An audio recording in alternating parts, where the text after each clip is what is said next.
Hey,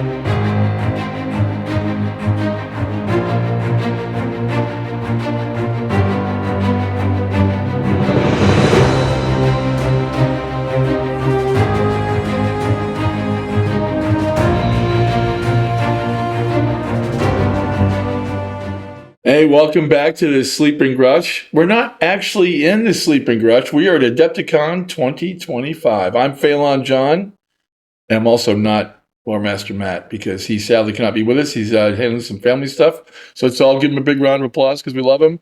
Yay, Matt. Yeah, hang in there, buddy. He'll be back with us next episode. So we've got a special guest tonight. We also have a room full of our good friends and volunteers here at DGS. We will hit them with a lightning round question like we always do at cons after.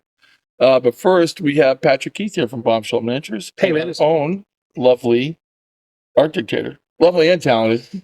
Yeah, keep adding the accolades. Did I just throw them on there? Okay. Jennifer Felix. So, Pat, right? Welcome. Yes. Thanks for having me. It's great to be here. Excellent. So first thing we're going to do is we're going to talk a little bit about just the highlights of the con. We are in the lovely gamer town of Milwaukee, Wisconsin. I'm back for the first time since Gen Con 2000 because Gen Con used to be here because Lake Geneva, Wisconsin, and then they moved here when it got bigger and then on to bigger, better things. So it's a new venue for us. You like the new venue? It's great. Yeah? It's fantastic. The hall is gigantic. You know why you like it so much? Because you're not also putting on games downstairs. Yeah, that is true. Right? That is true, yeah. So yeah, the exhibit hall is excellent. Right? Yeah. I think. Yeah. And very similar, I think, in design to Schaumburg. Well, in the layout it is. It's like, because they've still got the exhibitors and so forth in the middle, and then they've got, the Games and Workshop stuff on one side, and then on the other is all the Star Wars things. Games on the other side. Oh, that's what's on the I've been to the other side yet. It's like this weird Heavy Dragons world to me that I haven't been to, Yeah. Map ends. Right. Yeah. There be dragons here, that kind of thing. Right. Cool. All right. So for us, we the loading dock is on the roof. That was a weird thing. That was weird, right? Yeah. We had to go up that circular. It took us like an hour. We drove around like the convention center like 3 or 4 times before we found the little ramp that was labeled. There was like a little label over like way up at the top. Like, hey, here's the loading dock way up there. And so we finally pulled in and had to wait for a little bit until they opened the drop bridge. Right. Yeah, I remember that. Yep. And then we finally got in. So it's if I remember you correctly, it's a circular parking garage ramp that goes spirals up to the roof. Yeah, but it starts going down. Mm-hmm. When you first come off the street, aren't you? Yeah. It goes down and then it comes back up. I was going to a normal park garage, like underground. Yeah, and all of a sudden I'm like, where is this going? I don't even know. Right. So all the extra time that we thought, hey, that we had accumulated on the road getting here, it's like, hey, we got it. Yeah, burn it all up, like trying to figure out how to actually get into the building. But I mean, it's like I've never been to Milwaukee before, so it was it was a learning experience. We paid our idiot tax this time, So I'm hoping that these will be learning experiences. In incremental minutes, right? Yeah, right. Yeah, it's all in time. Yeah, it's time is money, right? Yeah. So it's a tax too. Yeah, that's great. I think it's a good venue. We have to internally sort out the fact that our game team has to take all the game materials to the first floor, where we're unloading our truck on the roof. But we'll grow into that. That was no problem. Yeah, gamers seem to like it. Plenty of people here, right? I'm getting a good impression in terms of the attendance. Right? Yeah. So so we're here at Adepticon. We are putting on a really special set of events for DGS. We have several participation games where the terrain is just lights out. We have Shifting Sands on a Kandor necropolis. We have Special Delivery, which sees 10 or 15 giant-ass dinosaurs. I mean, they're beautiful models. And they're delivering some cargo through the jungle and getting attacked. The halls of the Shakamal, which is a dungeon crawl with that cool portal effect that Chris built. And then the Final Days of the Legion, which is a story game with the giant colony ship, carrying more dinosaurs. It's Dinosaur Week here. The D&D just stands for dinosaur. You just answered why my bestseller in the booth outside of our new faction is the Trazerite. Right. It's everybody's getting the plan. We got everyone excited about dinosaurs. So the terrain's getting a lot of accolades. People are coming up to the booth talking about how what a great job. Jacob Metziger, Chris Smith. Who else participated in making the terrain? Some of that Matt's. I want to give credit where credit's due. I think it's mostly Chris and Jacob, but Roger, you put on a table for, see here? It's outside. I think Roger put on a table for Gen Con. I think the Spider one is his for the next convention. So that's going on. Of course, demos of the game, and then our North American Championship tournament is tomorrow. So, what's your big event? What did you release or do, or what's your con special? Well, so sort of Trench Crusade adjacent. Oh, right. Right. Adjacent. Yeah. Yeah. So I sculpted up a few little characters and stuff that I had in mind too. I wanted to do my own take on their Trench Pilgrims faction that they have in that, and I like their official sculpts, but there was not really, aside from one of the units in it, there wasn't really a lot of female representation in that. So I thought, well, it would be sad, right? Yeah, exactly. So I thought it would be really cool to do like a whole war band interpreted as like, nuns with flamers, right?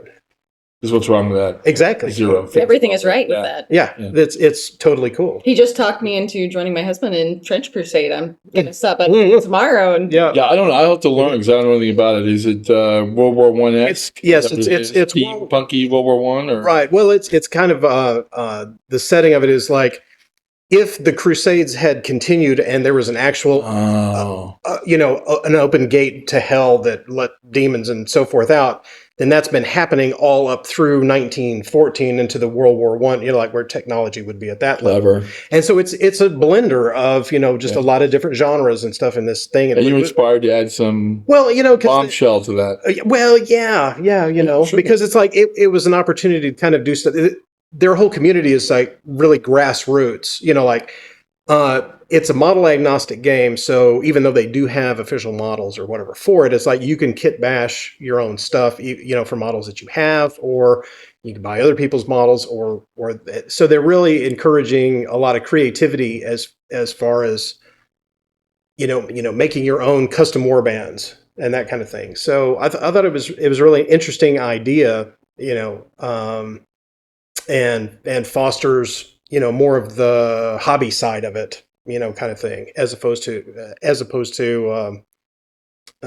churning over the latest model. Oh, right. Yeah. Sure. One after the other. Yeah. Okay. So this weekend. Yeah. Go ahead. No, I was going to say that I made some preview models that some of the sculpts that I had finished, I went ahead and printed those and put some sets together that we were selling at the booth. And I still have a few copies of the single model left, but we sold out of the sets today. Oh, that's great news. Yeah. Well done. Yeah. Now, through the rest of the weekend at the show, if you go to bombshellminis.com, you can order those models online, and we'll ship those as soon as I run another production run of them when I get back. But those models won't be available again until we run our Kickstarter project later this summer. And once the Kickstarter is fulfilled, we're going to send the STL files over to my mini factory where folks can download them and print their own models. But then we will also be selling prints through our web store after that. And that, dear listeners, is not a shameless plug. Oh, yeah. That is a very important plug because we love Patrick and their team and Bombshell.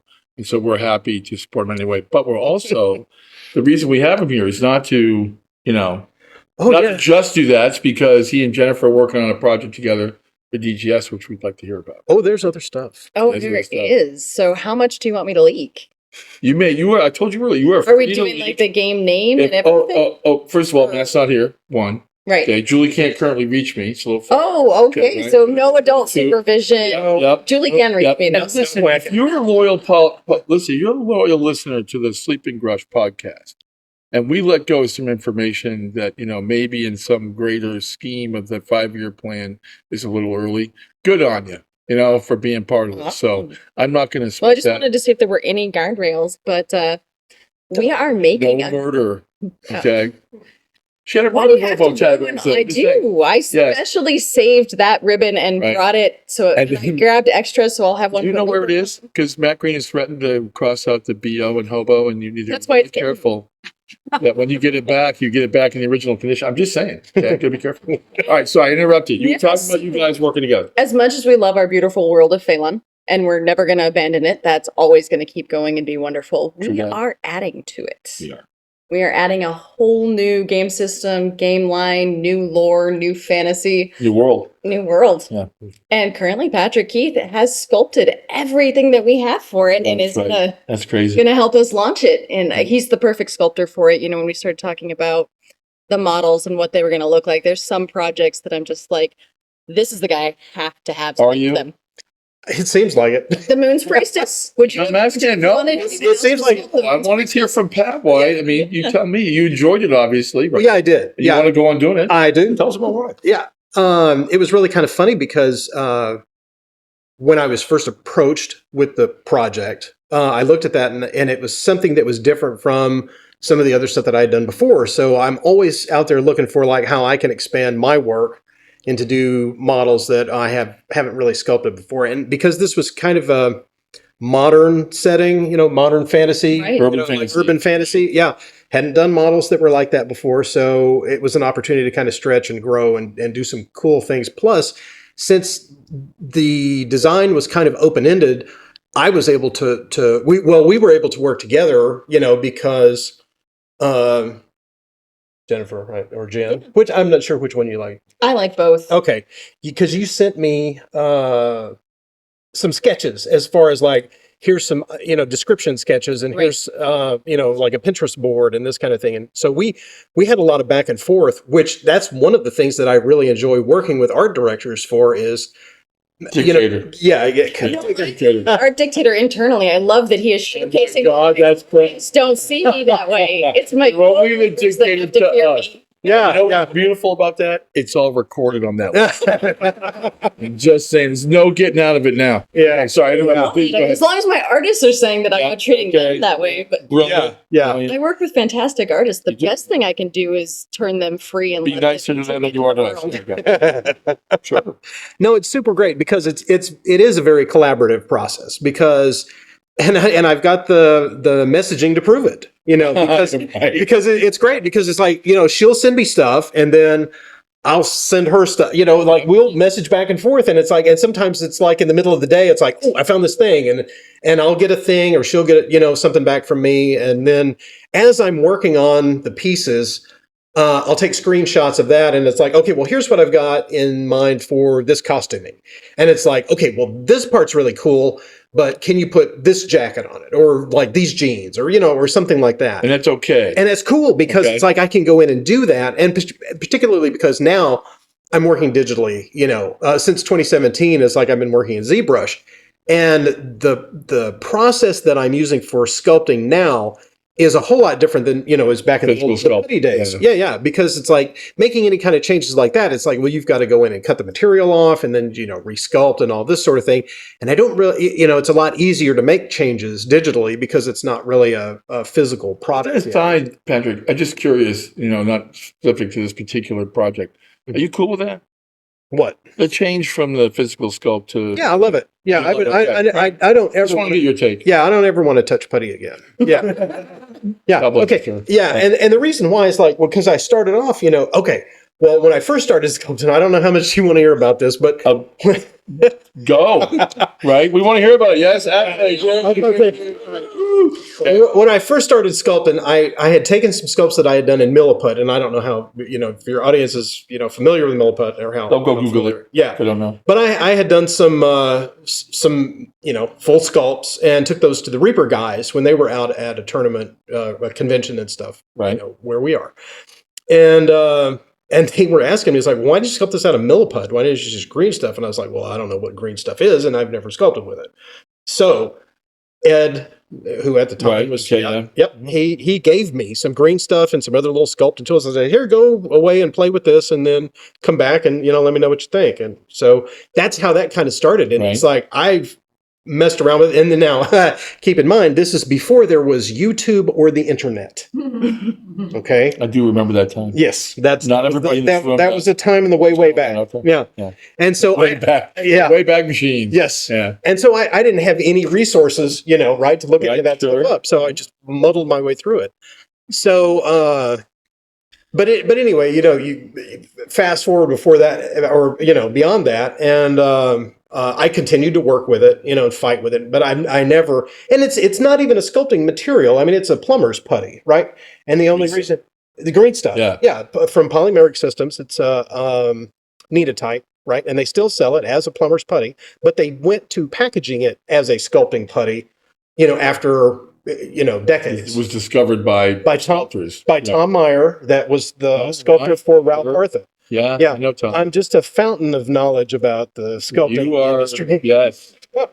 You are. That's why you're here. We didn't pick some dude off the street. Tell us about sculpting. I don't know shit about sculpting. I mean, you've been working for us for quite a while. Like you did with we dealt with the salary box and stuff. Right. That was all physical, right? Yeah. It was all the first one we did. It was all petty. Which one was first? Yeah, the Moon's Priestess. Moon's Priestess was first. As a digital sculpt? No. Oh, Your first physical one with us.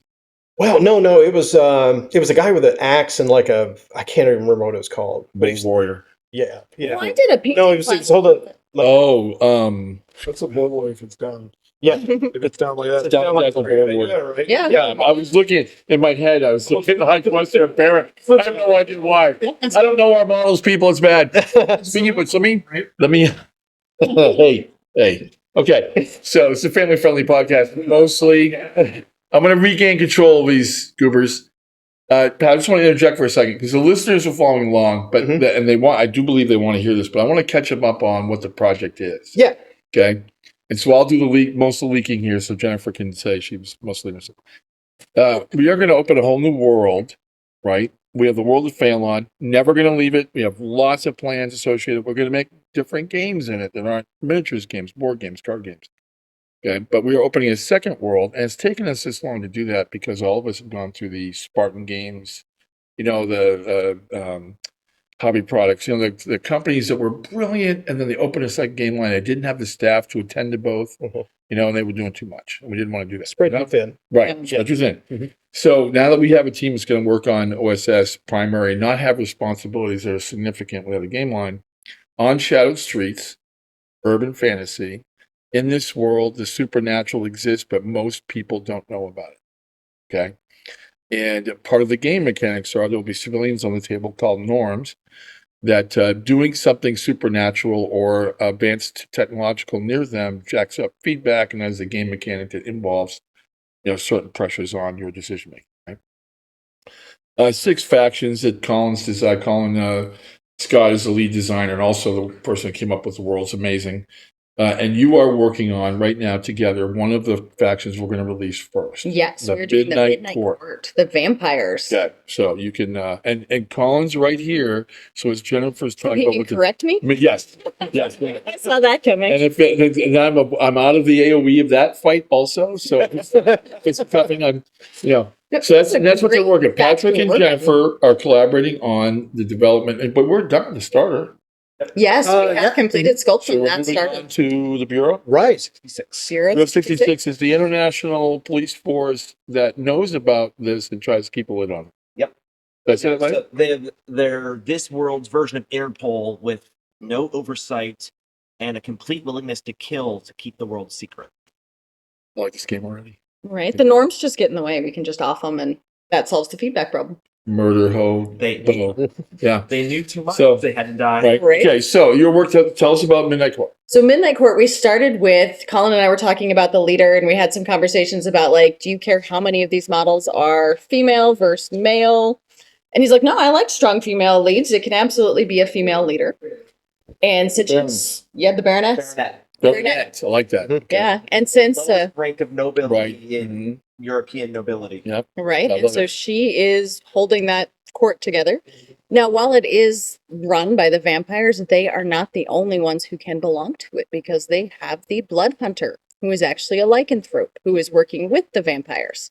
So just because, you're thinking this faction has this, you're not 100% tied into it. There's some fun things there. But if she shifts to her werewolf form, which is at cool. the wrong time, which is super cool, then she will generate feedback. So in this world we're developing, the vampires and the werewolves are part of the same faction. They can potentially work together. So doesn't have to be that way. There may be a little bit of infighting. For example, you have the vampires that are working with the Midnight Court. There's also a vampire and a werewolf in Bureau 66. Well, how else do you Because- police supernaturals if you don't have How about some supernaturals? supernaturals to tell you, like, yeah, you know they can do So what this, was your right? favorite model that you worked on out of this starter set? That was the Blood Hunter that's got the shotgun and the Yep. torn jeans? Yep. That's my favorite sculpt. You know, that's interesting because Jeff and those guys, that was what they were saying too. Because I had printed some out and brought it to the convention, so our volunteers have got to see it. And Yeah, I was gonna mention that you did have preview models. yes, I Yeah. did, and that was their favorite too. Everyone was just in love with her. Yeah, Yeah. she's an amazing sculpt. Both her and her shifted form, the werewolf, are just awesome. Oh, thanks. I appreciate that. Yeah. Absolutely. Yeah, I wanted to do something, really a little more dynamic with her pose in her shifted form. Yeah, And so but at the same time, it's kind of a balancing act because it's like, well, the more dynamic the sculpt is, the less that it's going to be easy to, to cast if you're going through a traditional casting process. So can you guys kind of talk about what your production is going to be like on the actual models when they come out? I think we can. Okay. That's here, right behind me somewhere. Yeah. Yeah, so we've I got. don't think we've decided yet, right? I mean, yeah. Yeah, we're Oh, awesome. Thanks. gonna have to do some work on this because, ideally we'd be able to take this, get a little more volume, and that generally involves polystyrene casting. So we want to make these as simple to break apart if we need to, so we can do that. Right now, most of our stuff is done either cytocast in molds or 3D printed. So it'll be a balance figuring out balancing the complexity and how many cuts we want and boxing and shipping. We're learning a lot as we go in terms of designing. This is a good chance for us this may, Yeah. early yeah, to help inform the decisions about what the rest of the range will. this might be a place where we, at some point, we want to be, producing enough models that have enough of a customer base to go to injection molding, Mhm. right?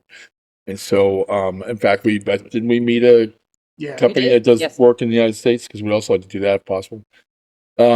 We have some different irons in the fire about where we go. We need the volume to make that make sense from a business Oh, absolutely. perspective. But Yeah. that is Well, that's one of the considerations that I always have to keep in mind is that, what is the final output of the sculpt going to be? So I always keep in mind, when I'm designing a figure that what are the limitations of the molding process going to be and where, will I need to part stuff out and this is going to be, need to be a separate part and so forth. So even if these are going to wind up, being molded, in a traditional process, I can still go back to these and, work them to where they're engineered, to where there's separate arms. right. separate Okay, if we had to and do so that, forth. yeah. Yep. That is And that's- digital sculpting is amazing. Exactly. That's where I was going with that. Yeah. Good call. Yeah. Yeah. Is Excellent. my favorite is the Baronet. I like her. She's a little more high fashion. She's the first model we've done in high heels because she's a supernatural and she can absolutely kill you in stilettos. She's got it. I've seen somebody run away from a T-Rex in high heels, so I think anything's possible. Right, exactly. I mean, come on, it's a supernatural I world. love that coat. That coat is Right. amazing. Yeah. Yeah. I had so much fun painting it. Very, I very got it pretty. some beautiful reds. Now you gotta take care of my bureau, You gotta. because I have to be the law. Yeah. I have to be legit government. I thought you were more interested in the high tech. Yeah, I am. But from we were trying to play test. I'm into those rules. I mean, those rules a lot. But really, from a culture standpoint, whatever the legitimate the Empire. John would be running the bureau, let's and just be honest. actually, Or and the, the British- intelligent arm of the I'm the bureau. British Legion in an American Revolution game. That's how over the top I am. Yeah, no, that is Okay. absolutely. So let's bring it back around. What we're going to start running low on time, so take care of that. We really appreciate Pat being here, being part of the team. I love it. Okay. We've been working with him for a long time. We're going to go on working with him for a long time. Absolutely. And now the listeners, our listener podcast, is going to come out after. Will drop after Adepticon when they're going to hear this. And you might expect that when you start listening, you're going to hear about Adepticon. We're going to do that episode next because Adepticon's not over. And we want to talk about all the things that we did. And all. We also want to take advantage of the fact that we have Patrick here with us, to be able to do this and kind of have a little party after we turn the mic on. Everyone to right, know yeah. that I am a super fun art director to work with. Because When only you're my Pat can- artist. only Pat can attest to that. None of us can attest to that. To be an artist. Don't you remember when I defended Aaron from you? Yes, you Aaron's a friend did. You can attack. Aaron is my artist. Is a Yeah, protected person. yeah. I I love Aaron. I do. I just don't want to show it. I really don't. Yeah. So I'm sure he's listening. Thank you, buddy. You're awesome. Okay, so a couple of things. First, thanks for listening to the Sleeping Grush podcast. Second, remember that we are sponsored by a Cardboard Corner Cafe with 2 beautiful locations in Kansas City. Best place to play games. Yes, I'm biased. Too bad. But you should check it out. You should check out all the venues in Kansas City to meet the gamers in the lovely city we get to play games in. You will end up deciding that Cardboard Corner is the best after you've done that. So we might as well just start there. Okay. And I want to thank the whole crew. We're going to make a quick lightning round. We're going to go around the room. We do this when we have a convention and we have all the folks. Sometimes we ask about models. Sometimes we ask about different things. You get 2 words. Favorite faction, least favorite faction in the world of Phalon. Ready? Go. So Ravenblade currently Favorite? favorite. Favorite and least favorite. Demons by far. Oh, we got to come back and talk about that. Jeff. Least favorite, Ravenblade. Damn, there we go. Fight. We're going to fight. Let's fight. Favorite, Varkron. Nice. Good choice, Colin. Current favorites Barcrawl, least favorites Grular. But we're going to fix it. Oh my God. You need to get on Look board. at the horses. You got to look at more. You got to love the horses, Colin. Favorites, the Eclipse Sisterhood and. Trash. Oh. Very I think that's a paid political announcement. I'm just saying. Jeff, favorite faction? Kazarnik. Yeah, okay, right. Okay. And least favorite? Rular. We got work to do, people. Roger? Favorite is Falcar. Right answer. Thank you. Least favorite is Shaka. Ooh, we're going to talk about that too. We're going to have a very interesting conversation over dinner here in a moment, people. Okay. Jen? Favorite is Haredale. Yeah, we knew that. Yes. Least favorite, Ravenblade. Wow. Big fight. We got pineapple on pizza tonight and a fight over 2 factions. Patrick, do you, from the stuff that you've done from Phalon, do you have a memory of your favorite to work on? I think it's probably the Moon Priestess. I like that sculpt. Classic. Yeah. Classic favorite. You know, we had that in a Both some of of the you. classes. Right. Hey, Fun. didn't you print a large one of those in 75 millimeters? You want at one? point? 54. We've Well, got 54 54, millimeters sitting in the 54. booth. Yeah. Yeah. Yeah. Should Do be I cool. want one? I have the original. He can print his own. the same as giving it to him. Print, dude. Okay, that's fine. Don't come by the booth and get a model from me. Okay. Go All make right. sure No, look, if machine- you're gonna make me take one, I'll come and get it. Okay. Wow. Wow. Hey, thanks for having me, Yeah, man. You know we love you looking brothers. And I don't have a brother, so there you go. Oh, there you go. Okay. Yeah. Falcar, right answer, Roger. Okay. Guesses? Least favorite? Ravenblade. Oh, I'm not going to jump in that bag. You guys gotta throw pizza at each other. I don't care. The collective. So- because I want my friends from Canada, Option. I want to find out if they listen to this podcast all the way through. And with that, thank you for listening. Oh, Jacob, producer Jacob, you got an opinion? Favorite faction? Easily Chakra. Yes, of course. Okay, we see that. Yeah. Yeah, Are you playing that tomorrow? I am. You are. Okay. And what's least, Playing Chakra. least favorite? Least favorite, Eclipse. Oh, okay. Well, all right. That's the sound. That'll be the end of That's the sound of. That's the sound of the ambulance arriving. Thank you for listening to our podcast. Please keep Matt Gooch in your thoughts. His grandmother passed away very recently. He's home taking care of his family and doing all kinds of family things. Really missed out on Adepticon. I feel that because I had to miss out on last year. It just sucks, you know. And so send him a message, smiley face, a heart, whatever emoji. And we will catch you next time. Sil Sakava.